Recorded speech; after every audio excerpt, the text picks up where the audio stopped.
Muy buenos días, ahora sí. Muy buenos días, mi nombre es Sonia Patricia Telles Beltrán, soy la delegada del Procurador General de la Nación para la Infancia, la Adolescencia y la Familia. Y tengo entre mis funciones, además de las señaladas en la Constitución, la defensa de la niñez, la adolescencia, la familia, la mujer, las personas en situación de discapacidad y las personas de la tercera edad. En ese orden y bajo la advertencia de cuáles son las funciones que le corresponden a la delegada que represento, debo señalar, y no sé cuánto tiempo tengo, señor presidente, para esta intervención. No, solamente preguntaba cuánto tiempo tengo para esta intervención. Muchas gracias. Dígame usted, señora delegada, en un tiempo racional, 10 minutos, 15 minutos. Espero no tomarme más de 10 minutos en esta intervención. Los 10 minutos. Muchas gracias. Entonces, lo primero que debemos advertir es que este proyecto de acto legislativo se refiere a la adopción como un mecanismo de protección frente a los niños, las niñas y los adolescentes que carecen de una familia. Adopción que, como muy bien se ha advertido en la misma exposición de motivos y en las distintas intervenciones que se han realizado en este recinto, no es un derecho. En efecto, la adopción no es un derecho, es un mecanismo de protección para que los niños, niñas y adolescentes que carecen de una familia puedan tener una a partir de un proceso que se hace ante las autoridades correspondientes. La finalidad de este mecanismo de protección es prodigar una familia a quien no lo tiene. Sin embargo, si se revisa con atención el texto del acto legislativo, nos está señalando, y la discusión aquí no es frente al mecanismo de protección de la adopción, sino que en el fondo y en criterio de esta delegada, lo que nos están planteando, lo que nos están señalando es si el concepto realmente de familia que hay en el fondo de esto. ¿Y cómo lo puedo establecer? Establece este acto legislativo que para poder adoptar, o quienes tengan derecho, o quienes puedan optar por la adopción, es solo aquella familia que esté conformada por un hombre o una mujer, entendida esta en los términos de la exposición de motivos como la familia ideal, la familia correcta, la familia que está llamada a proteger o consagrar o prodigar de mejor manera la protección de los derechos de los niños, niñas y adolescentes. En el fondo, lo que nos está planteando este acto legislativo es cuál es el concepto de familia que debemos tener en un Estado constitucional de derecho. Esta definición que nos trae, y no voy a decirlo soterradamente, el acto legislativo, es no establecer cómo tratar el mecanismo de adopción, sino cuál es el modelo de familia que está o que debemos adoptar en el Estado colombiano, especialmente un Estado que desde 1991 nos señaló como un Estado pluralista, garante de derechos y protector de la diversidad.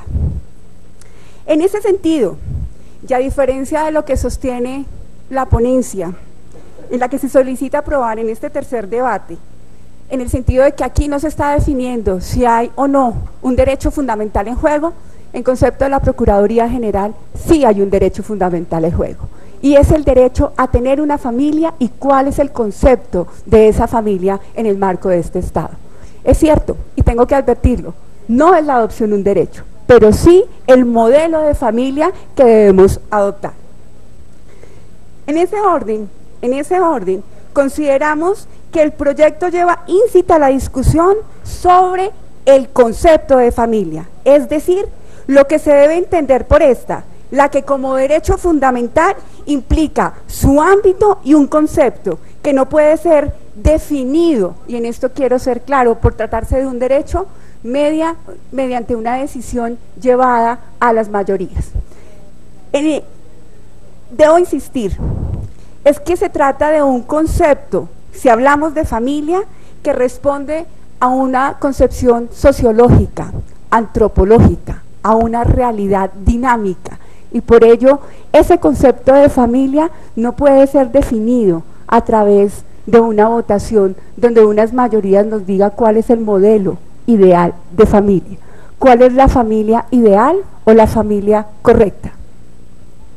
En otros términos, una definición, esa definición de familia debe corresponder a factores sociales, culturales, y en consecuencia no nos pueden señalar que vamos a desconocer que puede existir familia, aquella que puede estar constituida no solamente entre un hombre y una mujer, sino adicionalmente por otros medios o por otros vínculos, como por ejemplo aquella que surge necesariamente entre, por ejemplo, una mujer y un niño que ha decidido adoptar. Ahí ya debemos reconocer que es familia, pero especialmente porque la familia no nace de un concepto jurídico, nace, como lo han señalado distintos sociólogos, antropólogos y nuestros tribunales de justicia, que hay un trípode donde nace la familia: los lazos de amor, unidad, respeto y solidaridad.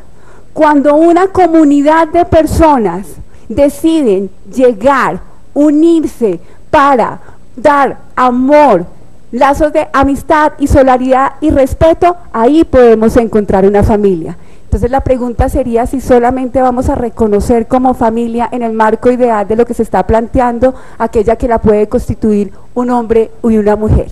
¿Eso qué quiere decir? Que estamos poniendo en duda otras realidades, otras clases de familia que hoy existen en nuestra sociedad.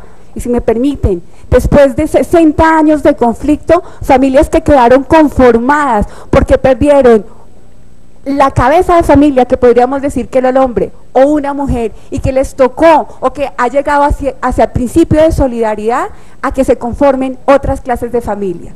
Lo que nos está señalando el acto legislativo, y por ahí empezamos el camino, es que la familia ideal es única y exclusivamente la que está constituido por un hombre y una mujer. De paso, ¿qué queremos decir? Que en consecuencia, como la familia ideal no es la que puede ser la de un hombre que decide adoptar, una mujer que decida adoptar, o una pareja que pueda decidir adoptar, independientemente de su vínculo o de su opción sexual, estamos generando criterios sospechosos para decidir cuándo se puede adoptar. Ya, y no me voy a referir específicamente, pese a que sea quien lo ha dicho, la Corte Constitucional, ¿qué es una familia? Pero quiero decir que todos los tribunales de justicia, y por eso no lo traigo a propósito, no señalo a la Corte Constitucional, traigo al Consejo de Estado, que desde el año 2011 señaló que realmente lo que constituye una familia son las manifestaciones de solidaridad, fraternidad, apoyo y cariño y amor. Sección tercera, una sentencia del 11 de julio de 2013. Y bajo esta misma orientación, en el año 2016, vuelvo a señalar, no lo hago desde la Corte Constitucional, sino del Consejo de Estado, reconoció que la familia puede surgir de vínculos distintos al que surja entre un hombre y una mujer. Hay familia independientemente del sexo de quienes son sus integrantes, pero adicionalmente no es un tema que pueda dejarse única y exclusivamente con el tema de si es o no una pareja. En otras palabras, el proyecto de acto legislativo nos está indicando que la comunidad de personas que mejor puede garantizar los derechos de las niñas y adolescentes es la que conforman un hombre y una mujer. Asunto que científicamente, de acuerdo con lo que está señalado a lo largo de los debates que se han dado en este recinto, no está plenamente demostrado que esas sean las únicas formas de familia o que ellas sean las que plenamente puedan garantizar esos derechos. En ese orden, creo que lo que está cuestionando el proyecto de ley, aquí tengo que ser repetitiva en esto, es la idoneidad de un hombre solo, de una mujer sola y de parejas homoparentales para garantizar el ejercicio pleno de los derechos de nuestros infantes y nuestros adolescentes. Asunto que creo que no se puede cuestionar. Desde el Código del Menor y después desde el Código de Infancia siempre se ha aceptado la posibilidad de que las familias puedan estar constituidas bien, o y que la adopción pueda ser por un hombre soltero, por una mujer soltera, y ahora con las definiciones que ha hecho nuestra Corte Constitucional, incluso por parejas del mismo sexo. Porque lo que aquí debe prevalecer no es el vínculo jurídico que une a un hombre o a una mujer, sino la posibilidad que va a tener un niño, una niña o un adolescente de tener una familia, y esa familia se puede dar por esos vínculos independientemente de la orientación sexual y específicamente del vínculo que une a un hombre o a una mujer. Decirle a una mujer soltera, a un hombre soltero o viudo que no puede adoptar es desconocer su opción de vida, el derecho que tiene a no generar un vínculo con una pareja del mismo sexo o del otro sexo, pero sí a conformar una familia. Y en el fondo, el proyecto de acto legislativo que hoy ustedes tienen que decidir está poniendo sobre el tapete la discusión de cuál es realmente el fundamento de la familia en un Estado constitucional como el nuestro.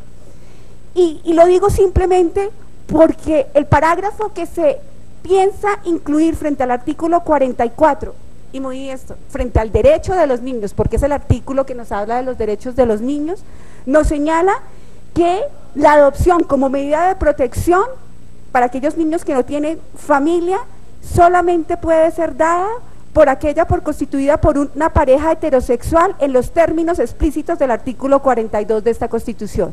Al final, ¿qué nos va a poner a definir o a decidir este acto legislativo? Realmente, ¿cuál es el concepto de familia que está en ese artículo 42 constitucional?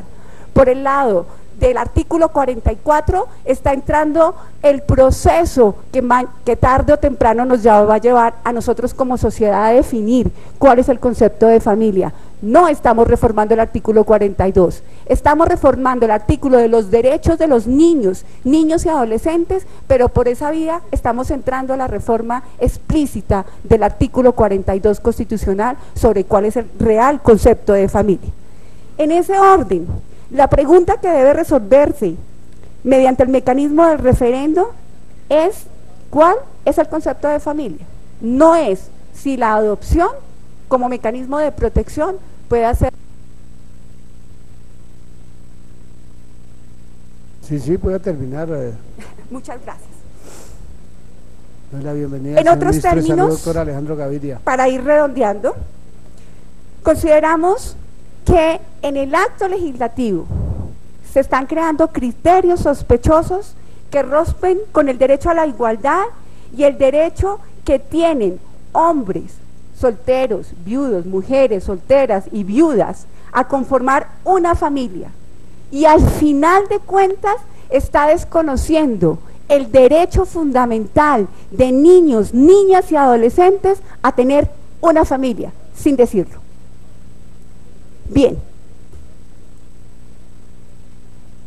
en ese orden igualmente quiero decir que hoy se está poniendo en duda si una mujer que tiene un hijo biológico, un hombre que tiene un hijo biológico o hijos que ya han sido adoptados, después de la aprobación de ese acto legislativo, estarían en capacidad y tienen la plena capacidad para adoptar otro niño.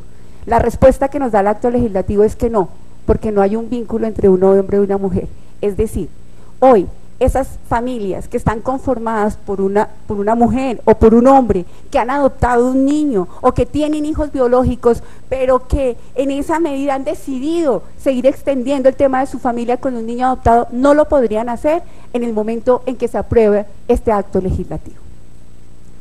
Igualmente, en este orden y con todo respeto, esta delegada no puede compartir lo que se indica en la ponencia, según el cual no se están desconociendo los derechos a las mujeres, a los hombres o a las parejas del mismo sexo a adoptar.